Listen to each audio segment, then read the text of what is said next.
Welcome everyone to this lecture on market maker or dealing desk brokers. In the previous video we looked at ECN and SDP brokers and how they work, and in this video we'll be talking about how market maker brokers work and their pros and cons and what to be cautious of. So yeah, let's get started. So on the picture on the right you can see a guy who's saying I buy, and the other guy saying okay, I will sell it directly, here's the contract. That's basically how it works. So you're basically going to buy into the forex market and your broker will directly conduct that trade himself without passing it on through the interbank market. But I'll go through that in detail. So what I'm going to do is copy the STP diagram that I drew before. So here it is, and I'm going to erase some irrelevant information. And here is me, I'm a trader and I want to buy into the market, the Euro USD, and I pass this order on to the broker. The broker looks at the interbank market, which has several liquidity providers, loads of liquidity providers in fact, and he gets the best ask and bid prices, so he gets the best spread. Sometimes the broker will pass the spread on to me, sometimes the broker will mark up the spread, but let's say he marks up the spread. Before he sends that order to me, he will sell the Euro USD and then the order will be executed and sent to me. So how does that work? If you're buying the Euro USD and he's selling the Euro USD, so basically he's acting as your counterparty. So he's acting as your liquidity provider or your market maker. So basically you're buying the Euro USD from your broker instead of buying it from the banks, as we saw through the ECN SDP brokers. So really he's not really connecting you to the interbank, but he's conducting that trade himself. So what does that mean? It means that he's trading against you by placing the opposite trade. When you're buying the Euro USD, he's selling the Euro USD to you. So what does that mean? It means one of you will make a profit and one of you will make a loss, because if you're buying and he's selling, the market will either go up or down. So either you're making a profit or he's making a profit. And most of the time, if you guessed, you're right, he's going to be making the profit because he's an established brokerage company. You're a newbie beginner, you're a novice, you don't know anything about, we don't know, most people don't know a lot about trading as much as the broker does, and the broker is professional at making money from you. So what they will do is they will, you won't really be trading on the interbank market, so you won't even reach the interbank market, so they're not really even brokering your services truly. They're basically not exposing you to the interbank, but they're managing your exposure. So basically, if you're excited about reaching JP Morgan, interacting with these banks indirectly, that's not going to happen in this case, because you're only going to be trading with the broker. So when you send your order, the order will go to the broker and the broker will send the order back to you with some feed from the interbank market the broker will be obtaining, but he won't really, he'll use that as a guide to see how he can make money from you. So what they do is they create their own market conditions and they manipulate the market, because if they have the capability of creating their own market conditions, then obviously they're going to manipulate the market in order for you to be attracted to a certain part or for you to trade, in order for them to trade against you and to make a profit from you. So it's basically like they basically use casino tactics. So let's say you go to a casino and you have that massive machine, that flashy machine, that jackpot machine, and you play on it. You put some money inside it and you make lots of money and you're really happy and all this adrenaline comes in and you want to keep making more money. So what you do is you put in more money and you lose the next time and you keep losing and losing and losing, and then it comes to a point where the initial value, the initial money that you put in is actually lost. So but you're still enthusiastic, you're still hopeful that you'll be making more profit, so you just keep putting money in and you keep losing that money. That's what these market maker brokers want you to do. They're not interested for you to make long-term profits, just know that. And they want you to make lots of trades but not really make any money. They don't really, if you're making money, they're making losses. So if you're consistently making money from them and they're making losses, they wouldn't even want you to be part of their services, and they will find a way to get rid of you or something like that. And now I'll move on to ways that they will attract you. Well, what are the ways they can attract you? Well, one of the ways is that they could enable you to do well in a demo account, but then they cause you to fail in the real account. So what does that mean? Well, they will attract you to the demo account. They'll be like, yeah, use the demo account, and you'll be doing really well in the demo account, making lots of money. It'll be great, you'll be making lots and lots of money from it, and you'll be doing really well and enthusiastic to start on with the live account. As soon as you start with a live account, you start to realize, wait a minute, I'm making a loss here. I'm making a lot of loss here. And yeah, in the demo account, I was conducting the same strategies and now I'm making a loss. And the reason why is because sometimes they ask you to use the demo account and they observe your strategies and the way that you do things, and then when you start with the live account, they work against you. So they use those strategies against you. So that's how they work, because they're market maker brokers. They can create the market. They're massive institutions and they can actually cause an effect on the market. And they can basically make you lose money from it. And another way is by feeding you with free educational tools with strategies they can fool you with.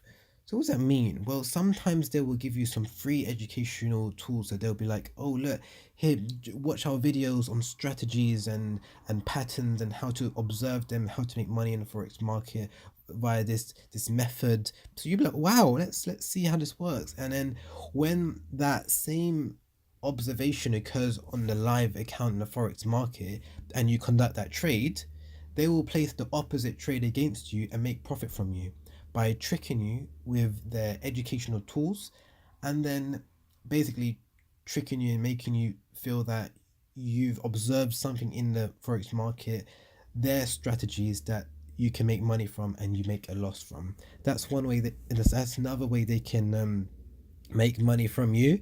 And they can also entice you with fixed low spread. Sometimes they have that zero spread, they have zero commission, they give you high leverage, for example 1 to 400. And this is some of the ways that they can trick you. If you see some people who say that they have zero commission, it doesn't necessarily mean that they're market maker brokers, because they could be STP brokers that only make money through your spread, and they're very good STP brokers.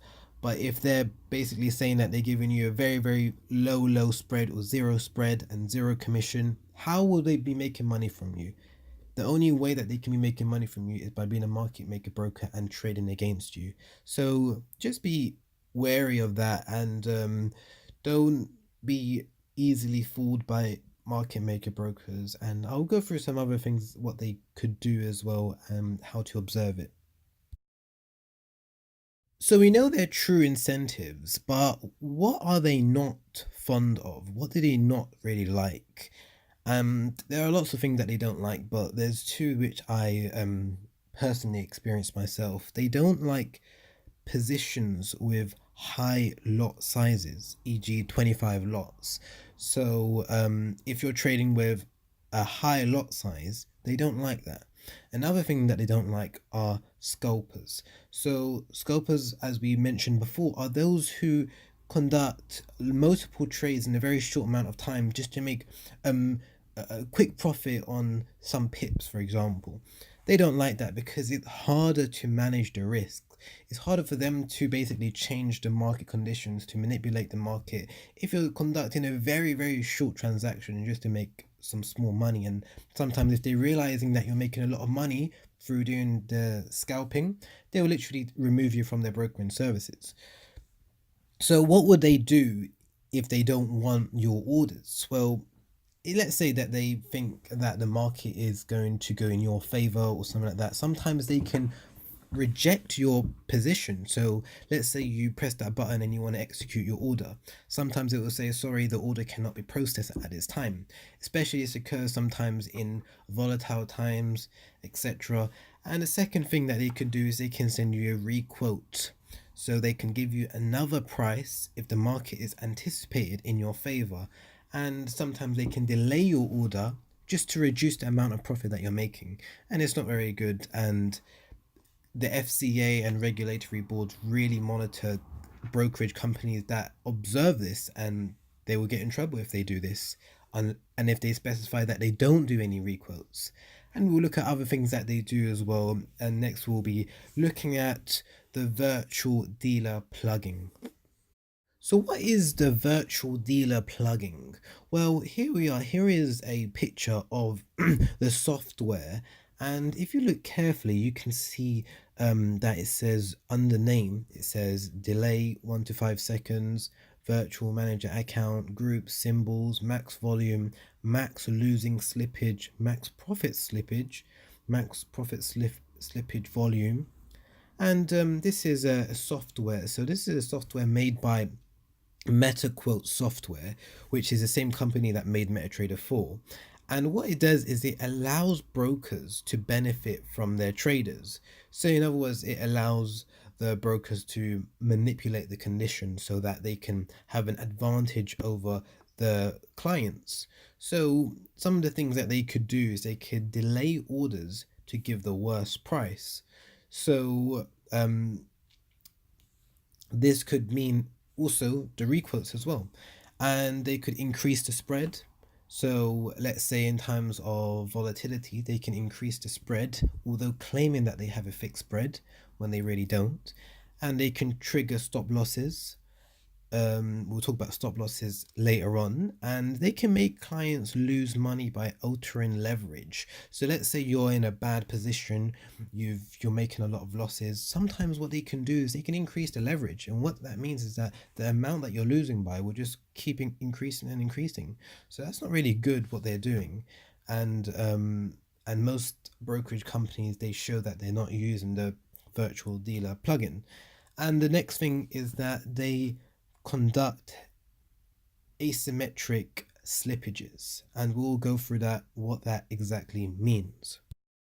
So the best way to illustrate asymmetric slippage is by copying the graph that I drew when I was explaining slippages. So here it is.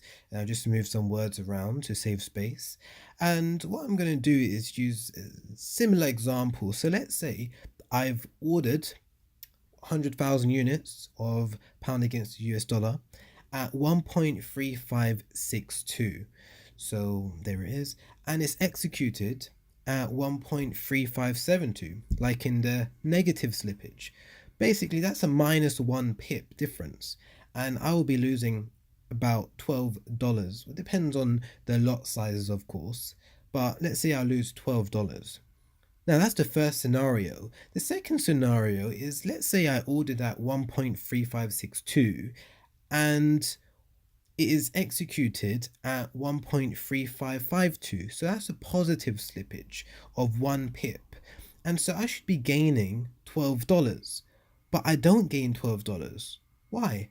Because what they do is they tell you that your order has been executed at 1.3562, which is what you've ordered. But what really happened is that it was executed at 1.3552, but they want to keep the profit. They want to keep the $12 and not give you anything. So they say that it's executed at 1.3562, which is not true.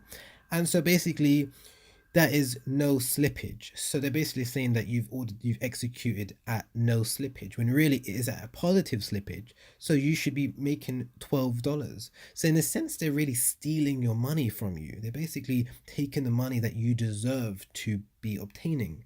And that is what is called asymmetric slippage. It's not symmetrical. It's not fair. You're not really losing and gaining in an equal probability. They're basically stealing all your money.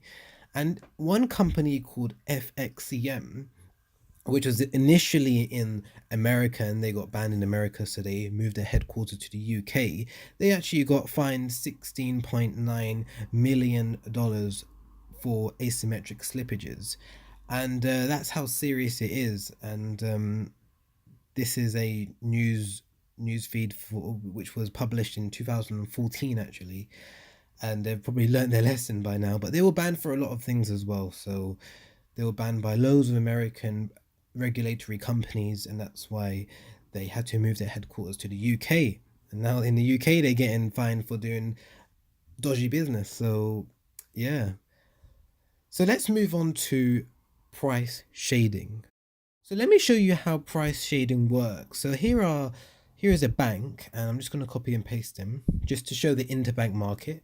And here is the broker. And let's say for the pound against the USD, there are 50 people who want to buy into the currency pair, and there are 50 people who want to sell into the currency pair. So they send their orders to the broker, and the broker looks at the interbank market and obtains the best spread. So he gets an ask price of 1.6656 and a bid price of 1.6655. So he's basically paying a 1 pip spread. And obviously he's going to mark up the spread for us. So for the ask price, or the 50 people who want to buy, we have to pay 1.6657. So there's an increase of 1 pip that he's marking up. And for those who want to sell, it's 1.6654. So there's a decrease of 1 pip. So what is our spread? Well, it is 1.6657 take away 1.6654, which is 3 pips. So our spread is 3 pips, which is okay.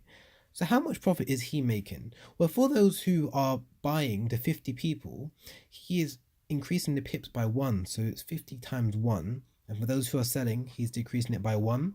So it's 50 times 1 again. So that is 100 pips profit that he's making. Now let's have a look at how he can conduct price shading. So this first example was legitimate. Yeah, so that's very good example. He's being fair. Now let's look at this example. So what I'm going to do is copy and paste the diagram above and erase all the irrelevant information. And let's say instead of there being 50 people who want to buy and 50 people who want to sell, there are 90 people who want to buy and 10 people who want to sell. So they send their orders to the broker. Broker receives it, and let's say he gets the same prices that were above.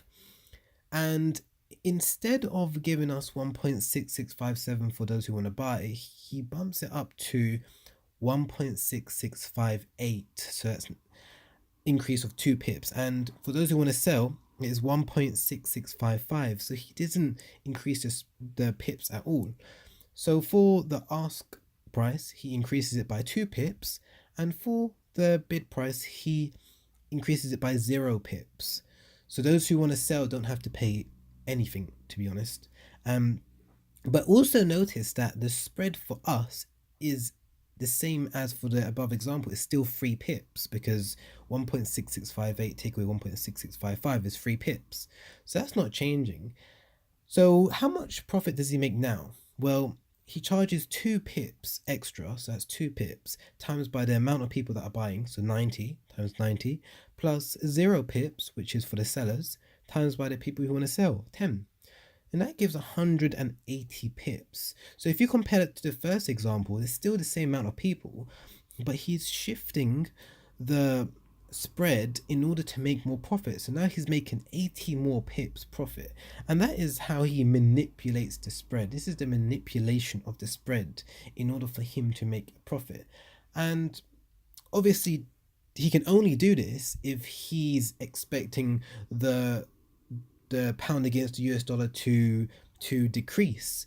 But he knows that most of his clients are new beginners for trading the Forex market. And so he knows that most of them who are conducting this buying position will get it wrong, and the market's actually going to go in the opposite direction. So this is the reason why he's able to do this. And this is the reason why you will be able to anticipate his markup of the spread. So let's say, for example, you've opened this account and you notice this. You notice that he's changed the spread a bit to increase the asking price. What you can do is you can sell, because you know that he's believing that the market's going to go down. So that's why he's increasing the ask price. So you can sell, and you can actually not only make profit and make him lose, but you can also make profit from the lack of spread, because you're selling, so you're not having to pay anything. You're having to pay 0 pips. So that's one way you can make profit from him. And yeah, so that's price shading, and that's something that market maker brokers could do, or anyone could really do, and just try to identify that. So now we're going to move on to the pros of market maker brokers. We've always been talking about the bad things about them. Let's talk about the good things about them. So the first good thing about a market maker broker is that there is a fast execution process. So it's basically starting from you, your trader, and your open position, and it gets sent to the broker and it goes through the broker's server, and then it goes back to you. There's no going to the interbank and then from back to the broker and then back to you. It's a faster process. So most of the time there it occurs that the execution occurs much faster than with ECN brokers or SDP brokers. That's what I found out anyway. The next point is that they have a fixed spread most of the time. So that's really good because it means you can plan ahead when you're calculating the profit target. So let's say you want to exactly calculate how much profit you'll be making. With fixed spread, it's very reliable. And also you can trade in volatile times. So if you was using floating spread, sometimes during news events and stuff, the spread can be so high that it would put you off from even trading, especially if you're a scalper trader. And with fixed spread, you can actually trade during those times, but sometimes with these market makers, they're quite clever. Sometimes they will widen the spread, so sometimes they can widen the spread during those times.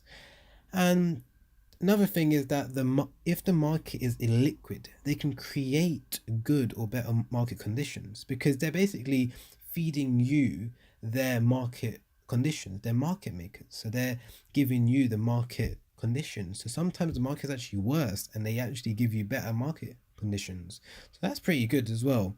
And the last point I'd make is that they offer high leverage sometimes. So sometimes they offer very high leverage and low margin, and sometimes you can, I mean, it'd be good for you if you want to make lots of profit, and if you're a scalper, for example, it'd be ideal for you because you'll be quickly making a lot of profit and then closing your transactions. That's very good for you. And yeah, so those are the pros of market makers. And so I hope you've learned something about market maker brokers and how to identify some things that they do. And yeah, I hope you enjoyed this video, and I hope to see you in the next video.